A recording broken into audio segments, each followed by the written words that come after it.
Alors en 1999, Frédéric Malle est venu nous voir, ma mère et moi, pour nous faire une proposition, nous demander si il pouvait utiliser le parfum qu'il avait senti pendant toute son enfance, qui était un parfum que mon père avait créé, qui était le parfum porté par ma mère et que moi j'ai senti dès mon plus jeune âge. Ce parfum était en quelque sorte était vraiment représentatif pour moi de tout l'art de mon père. Il était j'avais, disons, je pense, une approche assez personnelle et assez émotionnelle par rapport à ce parfum, dans la mesure où c'était vraiment le parfum de ma mère, et c'est pour ça qu'il s'est appelé par la suite le parfum de Thérèse. Et Frédéric, donc, qui était aussi amoureux de ce parfum et qui n'avait jamais pu sortir, qui avait failli sortir chez Dior, qui avait failli sortir chez La Roche, nous a dit, voilà, je compte créer une maison d'édition, et je ne le ferai que si je peux avoir ce parfum qui pour moi représente le chef-d'œuvre d'Edmond Ronitzka. Et voilà, donc on a eu confiance dans son projet qui nous semblait vraiment être une avancée décisive dans le domaine de la parfumerie d'auteur.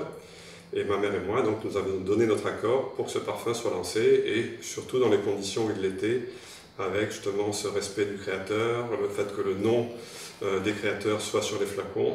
Nous l'avons encouragé vivement. C'est un parfum qui allie à la fois les origines de travail de mon père, que ce soit les parfums femmes, diorama, où il y avait une certaine richesse, une opulence, une grande sensualité, et en même temps une écriture très épurée qu'on a retrouvée après dans le Diorissimo, dans l'eau sauvage.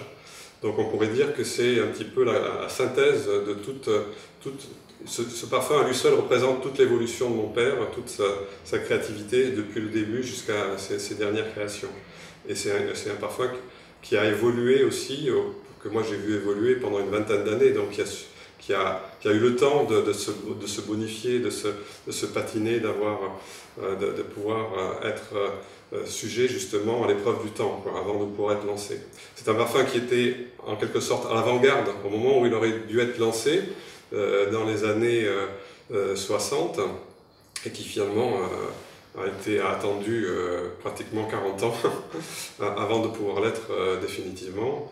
Et pour moi c'est un parfum, c'est un chef-d'œuvre qui est, je veux dire, qui n'a pas de temps, qui pourra rester, même s'il est assez fragmentant dans son approche, parce que ou on l'adore ou on le déteste. Enfin, en tout cas, c'est un parfum qui vraiment ne laisse pas indifférent. Et je crois qu'il est, pour moi, oui, c'est le chef-d'œuvre de mon père. C'est surtout ce côté à la fois très jasminé et poivré en même temps, très épicé, avec aussi des notes ce que je pourrais qualifier de mandarine, un peu coriandre aussi, et aussi un côté prune, un côté fruité et rosé. Donc et puis violette aussi, il y a un aspect violette qui pour moi est très important, qui n'est pas toujours souligné.